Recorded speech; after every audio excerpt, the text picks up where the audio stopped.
kembali lagi di channel belajar farmasi klinis. Kali ini saya akan belajar tentang penggunaan obat TB RO. RO ini resistensi obat ya guys ya. Di video sebelumnya kan sudah kita pelajari tentang resistensi obat dari TB MDR, XDR, TB-RR, monoresisten, poliresisten. Sekarang kita akan belajar tentang penggunaan obatnya ya untuk TB RO, resistensi obat. Tuberkulosis resistensi obatnya, singkat TB RO, adalah suatu keadaan di mana kuman Mycobacterium tuberculosis sudah tidak dapat dibunuh dengan obat anti TB lini pertama. Berarti prinsip pengobatan TB RO ini menggunakan OAT lini kedua guys ya.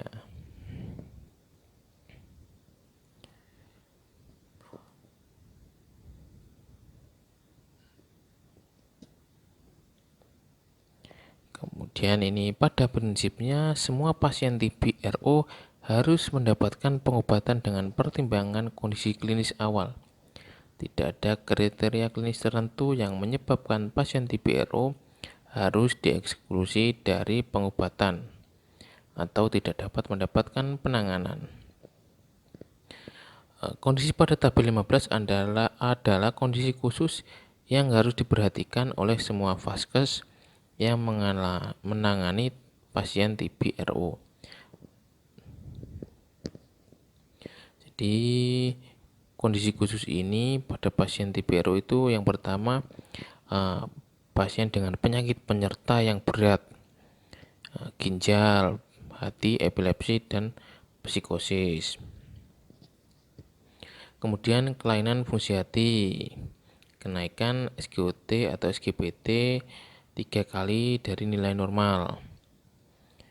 Kemudian kelainan fungsi ginjal, kadar kreatininnya itu lebih dari 2,2 mg per desiliter.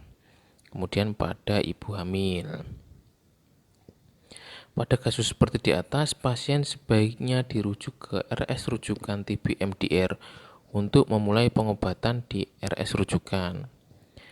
Jadi untuk pasien-pasien yang didiagnosa TB RO, resistensi obat dengan kriteria 4 tadi itu harus dirujuk ke rumah sakit rujukan TB MDR guys. MDR itu singkatan dari multi drug resistant.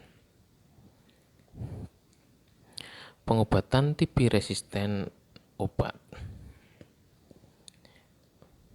Pengobatan pasien TB resisten obat menggunakan panduan OAT resisten obat yang terdiri dari OAT lini kedua dan lini pertama. Panduan pengobatan TB resisten obat standar konvensional 20 sampai 26 bulan guys. Nah, untuk panduannya sendiri ini ya ini singkatan guys ya, KM LFX. Ini ada di video kita sebelumnya itu guys ya, yang mengenal singkatan-singkatan itu loh. Obat TB. KM itu kanamisin, LFX itu levofloxacin. Nah, ini guys ada. Berarti ini itu diibaratkan rumus guys ya. Ini diibaratkan rumus dan kita menyesuaikan dengan singkatan yang sudah disediakan.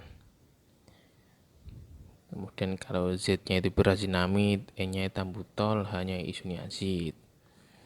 Panduan standar diberikan pada pasien yang sudah terkonfirmasi TB RR. Kalau RR ini resistensi rifampicin ya, secara laboratorium hasil TCM. Kemudian pengobatan dengan standar dapat dimulai berdasarkan hasil TCM TB yang menyatakan TB RR. Nah, ini tabel singkatan obat tadi guys ya. RZES, kemudian LFX, MFX, GFX, KM ya, kanamisin, AM amikasin. Ya pokoknya ada rumusnya seperti tadi, kita tinggal menjabarkan saja. Kan juga ada CS sikloserin ya.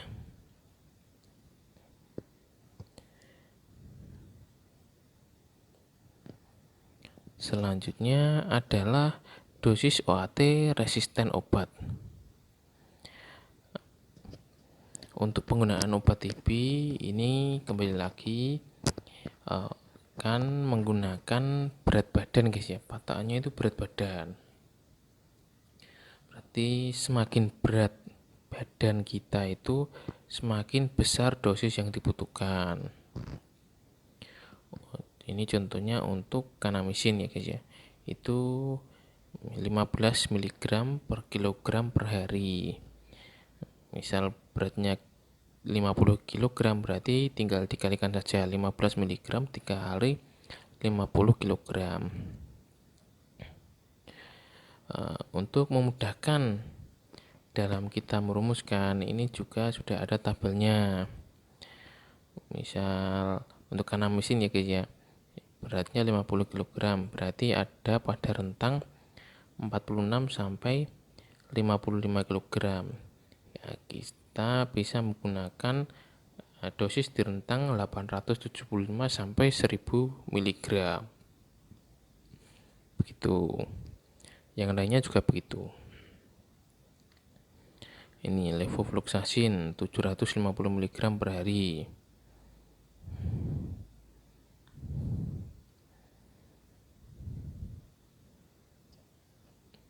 Nah, ini contoh yang tadi guys ya. KM berarti kanamisin. Kemudian LFX itu levofloxacin. CS sikloserin. Z ini pirazinamid, E-nya etambutol, hanya isoniazid. Ya, begitu guys cara kita membaca dan merumuskan.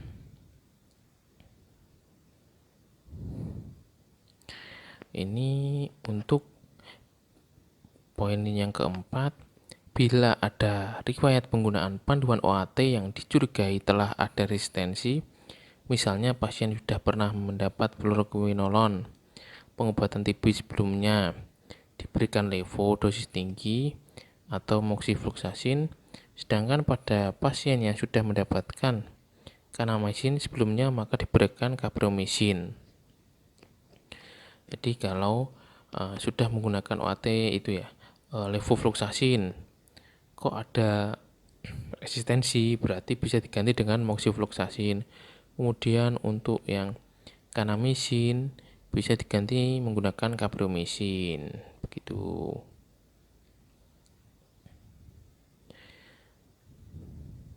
Panduan OAT resisten obat standar tersebut di atas akan disesuaikan panduan atau dosisnya jika terdapat bukti tambahan resistensi obat terhadap OAT.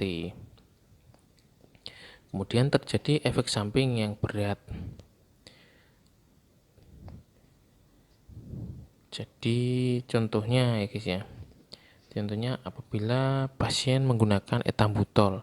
Etambutol ini kan mengalami efek sampingnya, pasien mengalami gangguan penglihatan. Apabila pasien diterapi menggunakan etambutol, kok pasien itu hari keberapa kontrol mengeluh kok sudah pandangannya kabur, itu bisa dihentikan guys etambutolnya. Jadi tidak harus saklek ya obat ini diminum terus sampai habis. Ndak, kita melihat efek sampingnya. Apabila manfaatnya itu lebih kecil daripada mudorotnya, ini kan bisa dihentikan. Apabila ini contohnya, apabila pasien mengalami efek samping karena sikloserin, misalnya muncul gangguan kejiwaan, maka sikloserin dapat diganti dengan PAS. Dosis atau frekuensi disesuaikan bila terjadi perubahan kelompok berat badan. Maksudnya ini jika seperti teori tadi guys ya, semakin berat badan ini semakin tinggi dosis yang dibutuhkan. Jadi berbanding lurus ya. Terjadi efek samping berat dan obat pengganti tidak tersedia.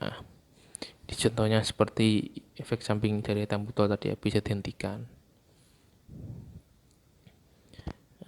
Ini panduan pengobatan TB RO jangka pendek 9 sampai 11 bulan.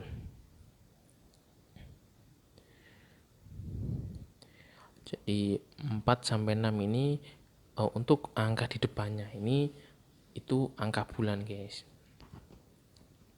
Jadi ini misal menggunakan 6 bulan ya. 6 bulan ini menggunakan kanamisin, moxifloxacin, kemudian hanya itu pirazinamid, kemudian CVZ itu apa? Lupa. Kemudian ethambutol dan pirazinamid. Begitu guys cara membaca dan mengaplikasikannya. Ini seperti tadi guys ya, cara membacanya nanti teman-teman bisa mempraktekannya sendiri. Pokoknya kalau sudah punya catatan buku panduannya tadi, insya Allah bisa membacanya.